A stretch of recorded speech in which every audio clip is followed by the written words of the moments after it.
నమస్కారం. ఈరోజు ముఖ్యమంత్రి జగన్మోహన్ రెడ్డి గారి హైకోర్టు కేసు, ఆయన భద్రత గురించి వేసినటువంటి కేసు గురించి మాట్లాడటానికి మీ ముందుకు రావడం జరిగింది. రాష్ట్రంలో మొన్న జరిగినటువంటి సార్వత్రిక ఎన్నికల్లో ఓడిపోయి, చావు తప్పి, కన్నులొట్టబోయి చిట్ట చివరికి ఒక 11 సీట్లతోటి ఏదో విధంగా బయటపడినటువంటి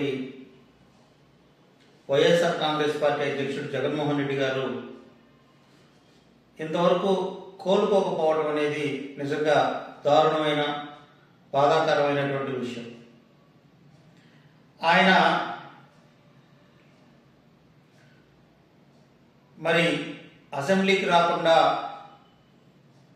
ఢిల్లీ వెళ్ళి దీక్ష చేయడం, కోర్టుల చుట్టూ తిరగటం, ఇదంతా కూడా కేవలం ఆయన రక్షణ కోసం,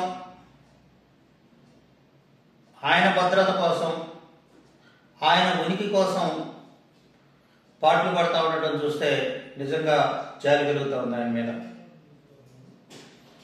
మరి ఈరోజు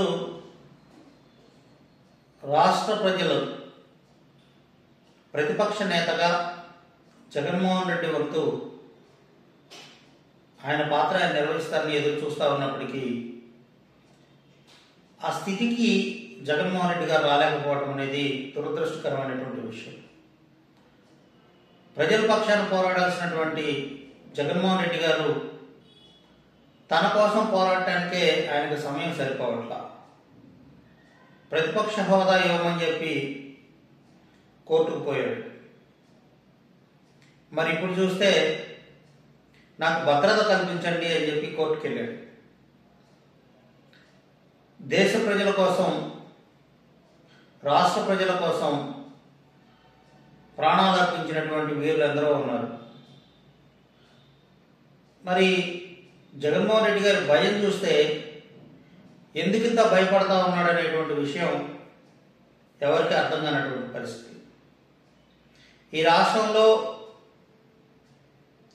గత ఎన్నికలప్పుడు తీవ్రమైనటువంటి హింస వైఎస్ఆర్ కాంగ్రెస్ పార్టీ చేసింది. మరి 2019 ఎన్నికల్లో, 2024 ఎన్నికల్లో కూడా మనం పల్నాడు జిల్లా మాచర్ల నియోజకవర్గంలో చూసాం. ఎంత హింస అంటే అంత హింస.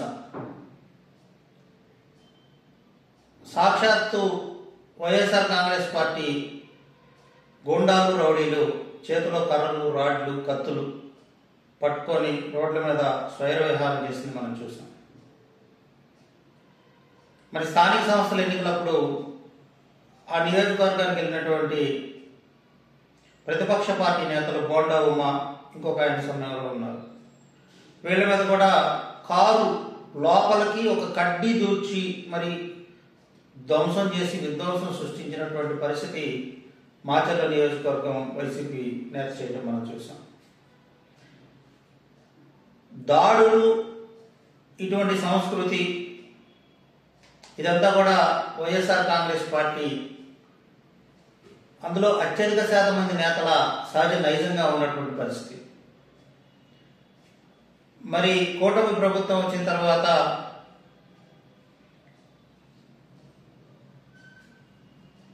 ఎందుకు ఇంత భయం జగన్మోహన్ రెడ్డికి?